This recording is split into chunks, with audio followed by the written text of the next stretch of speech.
Assalamualaikum warahmatullahi wabarakatuh. Selamat sore pemirsa Ratas TV dimanapun Anda berada. Jumpa lagi bersama saya Agus Supriyanto, masih di channel Ratas TV, channel yang tajam, berani dan informatif. Ya pemirsa, hari ini Rabu tanggal 17 September 2025 saya akan menginformasikan mengenai berita yang cukup hangat, yaitu mengenai rokok ilegal ya. Ini cukup menarik juga. Jadi seorang pengusaha asal Malang, Jawa Timur bernama Johan Sugiarto ini dituding jadi dalang distributor rokok ilegal ya, yang merugikan negara triliunan rupiah ya.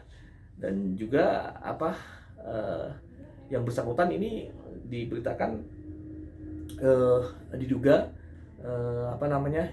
ikut mengimpor minuman alkohol ya, ilegal ya, dan dugaan pemasukan pita cukai ya. Kita akan simak seperti apa tayangannya. Kita simak berikut ini. Adalah pria asal Kota Malang, Jawa Timur yang selama ini dikenal sebagai peternak kuota pita cukai rokok bernama Johan Sugiarto, yang selama bertahun-tahun telah merugikan keuangan negara triliunan rupiah. Johan Sugiarto adalah salah satu dalang dari maraknya distribusi rokok ilegal di tanah air.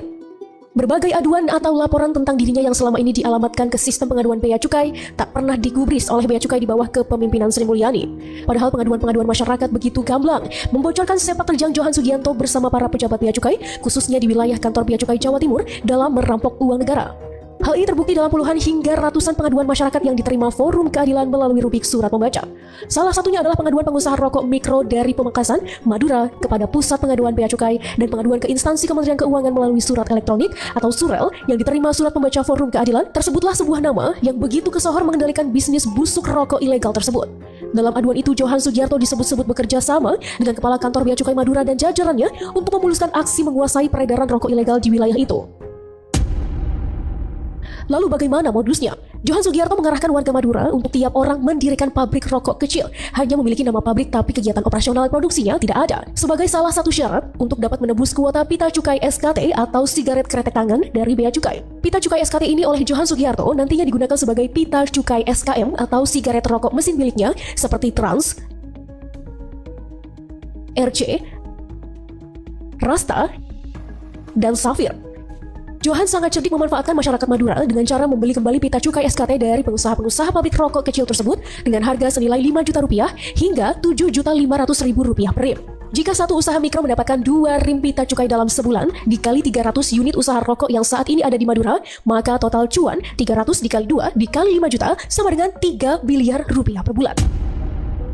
Kalkulasi keuntungan tersebut hanya dari pita cukai rokok saja, belum termasuk keuntungan dari distribusi atau pemasaran rokok yang pajaknya lebih kecil karena menggunakan pita cukai rokok SKT yang ditempelkan ke rokok SKM milik Johan Sugiarto. Dengan kata lain, Johan tidak hanya berprofesi sebagai pengusaha rokok ilegal, namun juga peternak pita cukai palsu. Monopoli bisnis ilegal pita cukai palsu memang sudah lama menjadi isu publik yang melibatkan pengusaha-pengusaha nakal yang bermitra dengan oknum Ditjen Bea Cukai, baik di kasus pita cukai palsu untuk rokok dan pita cukai palsu minimum beralkohol plus minuman alkohol itu sendiri. Untuk pita cukai rokok palsu, yaitu dengan melekatkan pita palsu rokok, biasa dipakai oleh pengusaha nakal untuk didistribusikan ke daerah pinggiran atau daerah terpencil di Jawa agar tidak mudah terlacak. Dari mana pita cukai palsu tersebut diperoleh?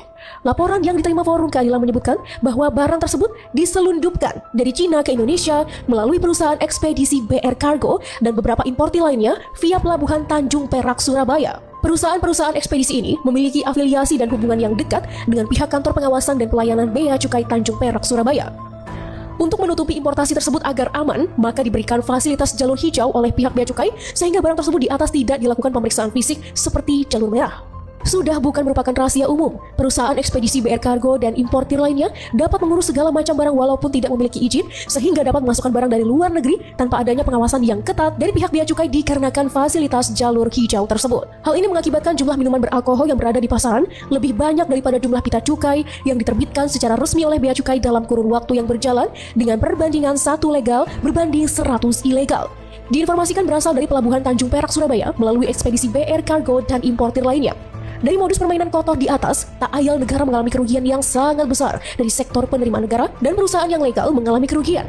Salah satu contohnya PT Gudang Garam mem-PHK secara besar-besaran karyawannya akibat mengalami kerugian dari permainan ini.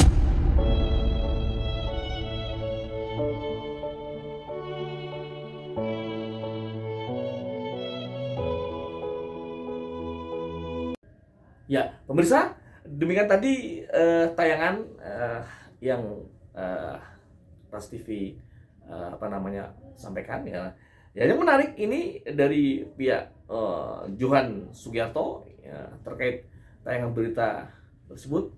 Dia memberikan bantahan atau klarifikasi ya terkait pemberitaan tersebut. Ini saya bacakan ya di beberapa media. Dia mengatakan tentang bantahan itu ya, bisa bacakan dari kutipannya, berita itu tidak benar ya.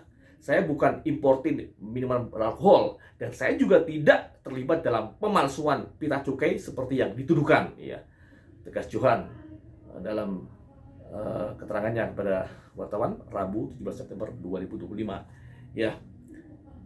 Ia menilai kabar tersebut merugikan nama baiknya sekaligus berpotensi menimbulkan persepsi negatif terhadap instansi pemerintah ya. Saya menyayangkan pemberitaan itu karena selain merugikan saya juga bisa menimbulkan kesalahpahaman terhadap kinerja aparat, ujarnya. Ya, Johan juga mengakui dalam perjalanan usahanya pernah menerima sanksi dari bea cukai. Ya, namun dia menegaskan hal itu sudah menjadi pelajaran penting ya. Sejak itu saya melakukan perbaikan dan berkomitmen penuh untuk mematuhi aturan dalam menjalankan bisnis. Caranya ya. Melalui klarifikasinya ini, ya Johan berharap masyarakat lebih bijak dalam menyikapi informasi yang beredar. Saya berharap masyarakat tidak langsung percaya pada isu yang belum terbukti kebenarannya. Ya, ujar dia. Dan dia juga mengimbau agar masyarakat atau semua pihak menghentikan penyebaran kabar yang menyesatkan. Jangan sampai informasi yang salah menimbulkan kesalahpahaman antara pengusaha dan pemerintah, pungkasnya. Ya pemirsa, ya demikian tadi bantahan atau klarifikasi dari Johan Sugiarto terkait dengan tudingan yang ditudingkan kepada dirinya. Pemirsa, nanti nantikan terus berita-berita hangat yang disampaikan Trans TV.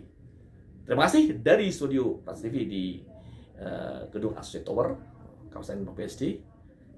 Saya melaporkan, jangan lupa subscribe, like dan share. Terima kasih. Assalamualaikum warahmatullahi wabarakatuh. Salam Ratas TV. Ratas TV yang tajam, berani dan informatif.